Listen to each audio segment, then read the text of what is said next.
What if every vote you cast is actually a permission slip for your own subjugation? What if the system we've put on a pedestal as the greatest political achievement of mankind? Achievement is just tyranny with better advertising. This is a moment that broke all illusions. When millions of people in the U.S. watched the something broke after the 2016 election results, people who had trusted for decades democratic processes suddenly found, wondering if normal people could handle political power. It was very hard to deal with the cognitive dissonance. But this crisis of faith is revealing. Wasn't new more than 2,400 years ago. Plato saw his teacher Socrates was put to death by a mob of people who voted and got to a scary conclusion. Democracy doesn't. It frees people from tyranny. Make tyranny feel like freedom. Plato's ideas have been proven right by modern psychology. Scary ways to warn Solomon. Ashed conformity tests from the 1950s showed that 75% of people will give up clear proof from their own senses to don't disagree with a group if we can't trust ourselves to figure out which. The line is longer when the answer is clear. How can we trust millions of strangers to pick our leaders wisely? But this is what should really bother you. Researchers at Emory University in 2006 did brain scans on voters who were partisan. While they thought about what they had learned, the candidates they liked best, when faced with clear proof of their candidates' contradictions or failures in the brain areas linked to with reasoning, there was no increased activity while circuits for emotion lit up. The people weren't just ignoring uncomfortable facts that their brains were giving them something good to do for avoiding. Your brain is in a state of cognitive dissonance, made to love democracy in every way manipulation, and that's exactly how the system keeps control. To learn why democracy today works as a polite dictatorship, we must first admit what it gets right. Democracy makes a promise. The feeling is psychologically impossible to resist, that you are important and your voice matters, that social problems that are hard to solve can be, through the wisdom of many people, secret police, are worse than open tyranny, brutal repression of censorship in a democracy. Systems really do make things better but human dignity and freedom of choice. This is what Plato knew, that we've forgotten the best way to control. Doesn't seem like control at all. Democratic systems have gotten better at something that authoritarian governments could never get. A lot of people to take part in our being in charge of your own subjugation through the process. Think about how this works in the mind. Dictatorships that are traditional make resistance through clear oppression. People know they are being controlled and create secret networks below ground, codes revolutionary movements. But democratic systems channel dissent into elections, protests, and other allowed outlets, petitions that give psychological relief without threatening real power structures. This is what makes this so smart in terms of psychology. Stephen Levitsky, a political scientist, calls authoritarianism competitive. You feel like you're going against the system. When you vote against people who are already in office, but you're really making the very framework that limits your options. Plato saw the heaviest punishment as to refuse to rule is to be ruled by someone who is less than you. But democratic systems make sure you never know how bad your real rulers are because your brain chose them. Wants freedom and the ability to make decisions.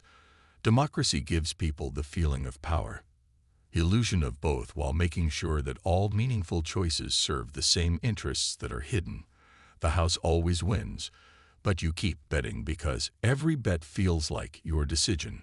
Plato's most important insight was understanding what democratic freedom is makes its own end in that he drew a clear map of the republic. Sequence democracy makes people think too much of something that makes people want it, making things easier for demagogues, which leads to tyranny in the form of modern neuroscience will be popular, tells us why this progression is almost inevitable. When you have too much information, overwork the prefrontal cortex of your brain, in charge of critical thinking, becomes too much and shuts down the lake system takes over and makes decisions made on feelings and gut feelings instead of analysis. Psychologists call this too many choices. Too many choices stop good, making decisions, and making people hungry for confident leaders who say they will handle everything. About Venezuela's path shows this perfectly. Hugo Chavez didn't take power by force of arms. He won 56% of the vote in 1998 by promising help for Venezuela's too much political complexity. People weren't choosing tyranny. They were picking psychological comfort. By the time they figured out what had happened, how much they cared about Chavez made it almost impossible to admit a mistake. This same thing is happening all over the world right now. In country after voters in the country are picking leaders who promise to make their minds easier to understand, hard to think for them, choose for them, take responsibility for things they don't know, don't want to deal with this anymore. Shows what is wrong with democracy. Consistently rewards leaders who are good at winning elections but not running the country. In a way, these are all the same. Different skills that often clashed directly. The mental traits that make someone attractive to voters, confidence, simplicity, and emotion resonance, are exactly the opposite of what good governance needs. Humble complexity, thinking analytically. Plato wrote about this in his Ship of Fools. Metaphor: imagine a ship where passengers can vote on decisions about navigation. The skilled, the navigator knows how the wind blows, currents, and navigating by the stars, but sounds unsure when explaining complicated problems at sea. Meanwhile, charming passengers make promises, smooth sailing, and nice weather, confidently ignoring the navigator's warnings as elitist fear-mongering. Who do you think the passengers pick? And what happens to the boat? Plato's answer: philosopher kings, picked for their wisdom, not their popularity. Sounds snobby until you think about how we handle knowledge in every other area. We don't vote on how to do surgery, scientific or engineering specifications, theories. We trust people who have spent years getting good at difficult knowledge, but not in politics. Becomes a problem for real experts who tend to say you don't know what you mean, complicated, and admit that you don't know things that aren't part of their area of expertise. This makes what psychologists call, we don't like things that are unclear, not comfortable with not knowing, and prefer answers that are sure, even when they're wrong. About the 2008 financial crisis shows this dynamic perfectly. Economists who knew a lot about housing bubbles had been warning about debt levels that can't be kept up for years, but they sounded like they were in school and unsure. People who don't have any money, on the other hand, experts promised with confidence that housing prices would always go up. The market rewarded trust over competence until reality got in the way, catastrophically. This isn't just about one person. It's about how democratic psychology is. Institutions choose in a planned way against expertise. Think about the kind of someone who is willing to spend years campaigning to get money and they make promises they know they can't keep. Activities need certain personality types, traits, narcissism, comfort with, tolerance for manipulation, in cognitive dissonance that don't always go together with real wisdom or skill. Look around at the leaders of your country right now. Are these the smartest and most capable people you know, or are they the most ambitious, most persuasive, and most willing to say what you want to hear? Plato's philosopher kings weren't meant to be good leaders, but rather people who knew how heavy power was instead of wanting it. Like Marcus in his Meditations, Aurelius wrote about, he avoids a lot of trouble if he doesn't look to find out what his neighbor says or does. To be a good leader, you need to focus on issues instead of popularity, something that democratic systems almost always do. Not possible. The cave allegory by Plato isn't just, it's a technical philosophical metaphor, a guide to understanding how modern information systems shape democracy, consciousness. We're all tied to our devices, watching carefully curated shadows that algorithms choose to get the most people involved and the least it hurts. But here's what makes more modern democratic control more advanced than anything Plato thought: that the shadows were made just for them. Your news sources on social media and suggested content is tailored to strengthen what you already believe while making it seem like you have a choice. You're not just seeing the same thing. Shadows like everyone else you're watching. Shadows made just for your The Cambridge psychological profile. The Analytica scandal showed something even more troubling using psychological profiles made from Facebook information. Political operatives could aim at people with personalized messages made to take advantage of their specific weaknesses in the mind.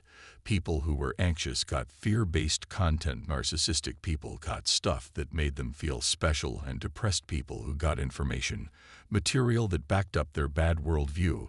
This wasn't normal propaganda aimed at for everyone. It was unique psychological warfare aimed at you.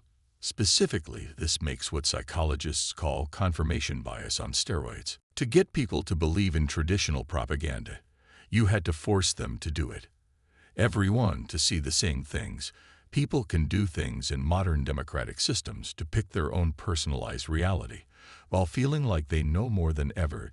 The outcome is unprecedented political polarization mixed with complete being sure you're on the right side. During important political events, people taking in different streams of information aren't just disagreeing on policy. They're really going through different things. Realities, they're seeing different things. Different experts have different ideas, moral frameworks for making sense of the same things happening. Both sides feel like they know everything and morally better, while being forces that systematically change things they don't see. This is happening to you right now. As you watch this, and the algorithms are learning. Your political operatives' preferences are writing messages humans for your demographic and your data. The environment is being changed in a quiet way. To change the way you think and act in ways you don't even know about.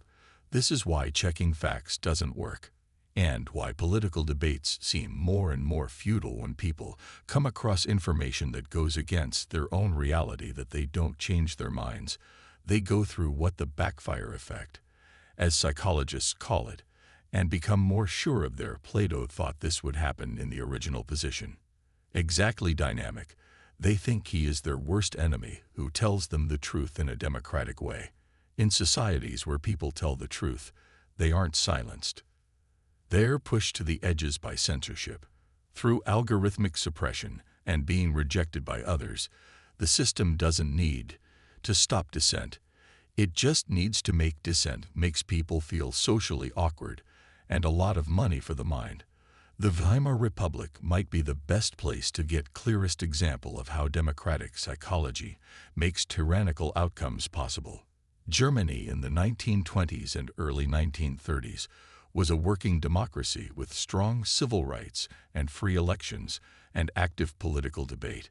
But when political and economic crisis, instability made it hard to think clearly, German voters didn't fight back. They welcomed authoritarianism. Hitler's rise shows something important about how weak democracies are. People don't choose tyranny because they love to be oppressed. They pick it because freedom becomes a mental state, too much to bear when the prefrontal cortex gets overwhelmed by how complicated it is, and uncertainty. Your laic system takes control and wants simple emotional answers. The Nazi Party's election success didn't come from appealing to people's worst instincts, but giving relief from the tiring, the weight of making a democratic choice. Hitler said he would take care of everything. Foreign policy and economics issues in society, so that regular Germans wouldn't have to worry anymore about things they thought they weren't qualified to. This pattern keeps coming back. History, because it takes advantage of basic, more about how people think and feel than political situations that only last a short time. Socrates was not put to death in ancient Athens because the people of Athens were especially cruel, but they had to answer his questions, face their own lack of knowledge. Something democratic systems work in a planned way. Stop. The same goes for the Roman republics. Change into an empire came next. Plato's predicted order. Roman leaders found out that they could get more power by going straight to rather than popular assemblies, showing that you are capable through old-fashioned institutions. Politicians like Julius Caesar thought out that giving away bread and circuses was better than proving ability to run things. The mental. The appeal was the same as modern populism. Hard problems with easy answers, clear enemies to blame and charming. Leaders who say they will fight for the people against corrupt elites. The truth, that these leaders were themselves elite. Insiders didn't matter. What mattered was the emotional satisfaction of feeling represented and given power. Take a look at how many people there are in the world today. Democracies are going through right now this same dynamic. How many groups are choosing strong, decide for the men who promise to think for them to take charge of complicated issues they don't want to deal with anymore. One of Plato's most talked about ideas, the noble lie, was one of the ideas that good governance might need certain myths that everyone believes in to keep society together. Unity. This is often used as proof by critics of proto-fascist ideas. But they miss something important. For every political system is based on basic myths about legitimacy, progress, and purpose. The difference between Plato's good laches and the myths of democracy are awareness and purpose. Plato wanted myths that ruled to be carefully made by smart leaders who knew what they were supposed to do, and limits. Democratic systems make up stories spontaneously through the mess of media stories that are in conflict with each other and mass psychology, with no one being responsible for its accuracy or responsibility for how accurate they are, or think about some basic consequences. Democratic myths that every citizen's, no matter what, your opinion should be given equal weight. Off knowledge or skill that is hard to get. There are ways to fix social problems through election processes, that the rule of the majority makes sense, results that leaders in politics represent the real interests of their constituents instead of their own mental needs. These myths aren't always true-false, but they're not easy to understand. They really do work to make it possible for people to participate in democracy, feel meaningful and morally right, instead than to talk about how political systems actually fix the psychological problem. The problem with democratic mythology is that it stops honest interaction with, instead of political reality, accepting the trade-offs that must be made, conflicts and limits of any democratic cultures in the governing system. Promise things that can't happen. Freedom to choose without having to take responsibility, without any consequences, representation without the influence of elites, when reality always falls short of these promises. Democratic systems make what psychologists call cognitive dissonance, is the uncomfortable tension between what you believe and what you've seen, instead of changing unrealistic. What people usually blame their expectations on certain leaders, parties, or groups, while keeping faith in the system itself. This makes a never-ending cycle of disappointment and blame that makes democratic societies more and more unstable and easy for demagogues to take advantage of, who promise to finally make the stories true. Understanding democracy as a polite. Not only does dictatorship need to be looked at manipulation of the mind, but design of institutions. It looks like democratic systems spread power in a broad way, while in reality, putting it in places where it is less visible. Think about how modern democracies work, how governments really work. Elected officials are very visible decisions about issues that aren't that big, while important policy areas, money, regulatory frameworks for policy, deals between countries are handled by technical experts who work for the government but aren't elected, and international groups mostly protected from democratic pressure. For example, in the European Union, the European Commission is not elected, starts laws, and makes sure they are followed. Compliance among all member states, while the European Parliament that people vote for directly has a lot less power than most people think. National leaders run for office on domestic issues, problems, but once they are in charge, they can't follow supranational rules. Switch. Voters are given the illusion of effect systems, where the most decisions that have an effect are made elsewhere. This makes what political scientists call the democratic deficit, call the lack of democracy. People make important decisions who don't have to answer to voters, while theoretically elected officials who accountable have little power over results that really matter to people's lives. While the visible parts of debates about democratic governance, elections take up a lot of mental energy.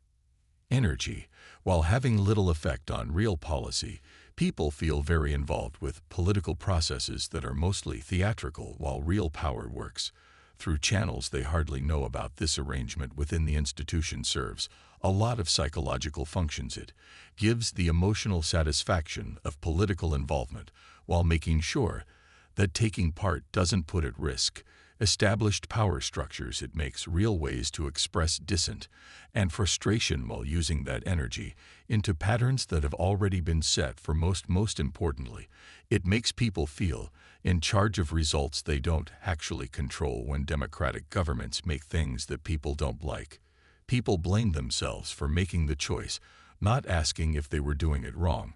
They ever had real choices when policies don't work. The usual response is to ask for more democracy, more transparency and participation, competition in elections, instead of looking into whether democratic systems are able to make things structurally better results. This is the smart thing to do. The system, it makes you a part of your own powerlessness while making that you are in charge. Before agreeing with Plato's criticism, we should all agree that it is limits and think about democratic, the strongest arguments against the theory. Joseph Schumpeter's theory of competition of democracy, for example, doesn't say that voters make smart choices about policy, but instead of competition in elections, gives leaders reasons to serve public interests like how the market. Competition is good for customers without making them learn how to make things steps. This theory has some merit in a democratic ways. Systems do make ways for calm changes in leadership, checks on power within institutions, and feedback loops between those in power and those who are not. Even when democratic processes aren't perfect, they can stop the worst kinds of tyranny by making it hard for any one person to leader or group to make permanent control. And also examples from the past exist of democratic systems that fight back demagoguery and making things complicated for a long time.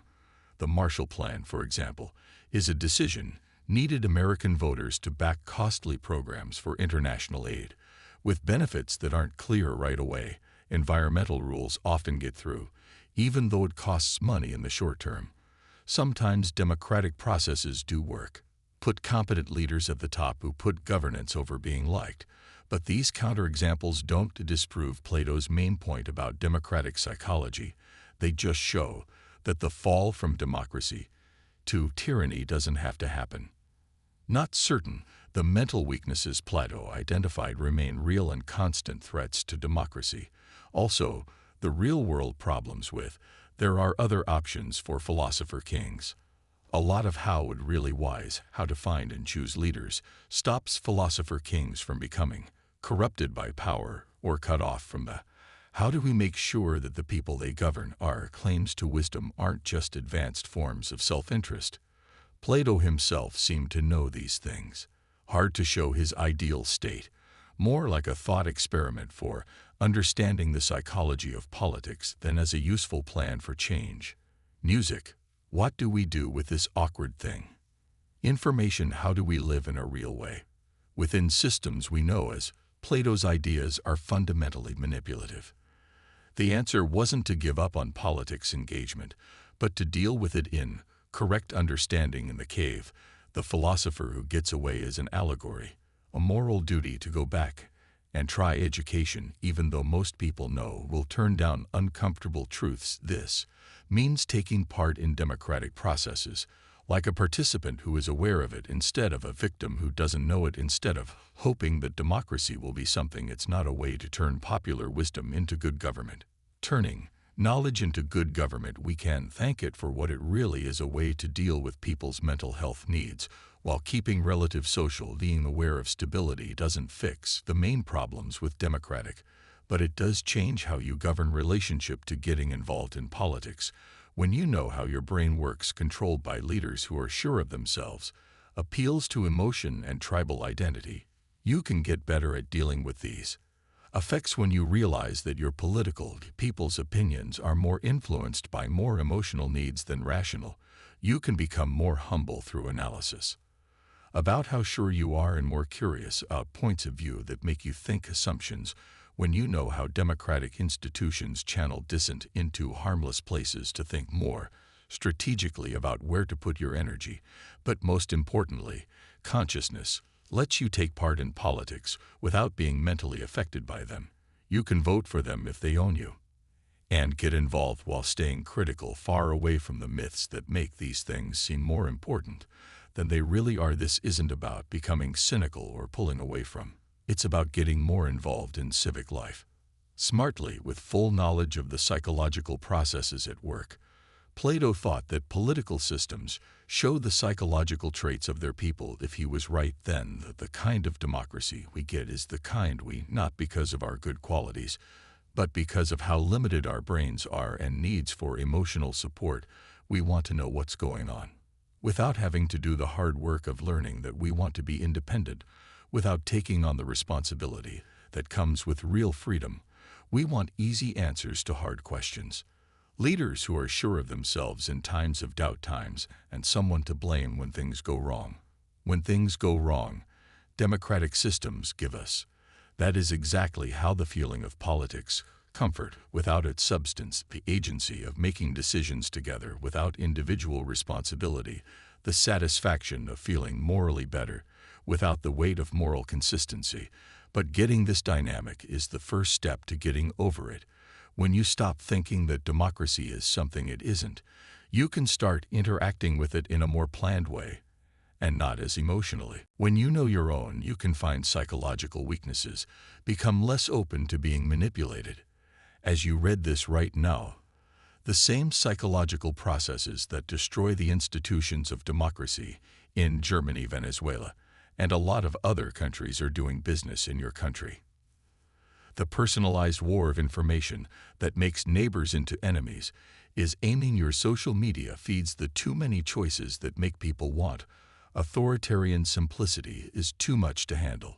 Your brain power every day. The demagogues are already here with us, promising to make things easier, and freedom needs uncertainty.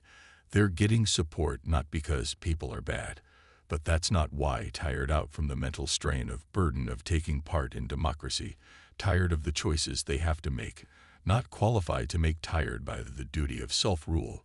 The question isn't if modern democracy works as a polite. Plato's analysis makes that a dictatorship clear. The question is if you will take part with full awareness of the psychological awareness of the mental mechanisms in action, or still in action, doing things while sleepwalking through citizenship while real power works out of your mind. This choice isn't between being cynical and idealism.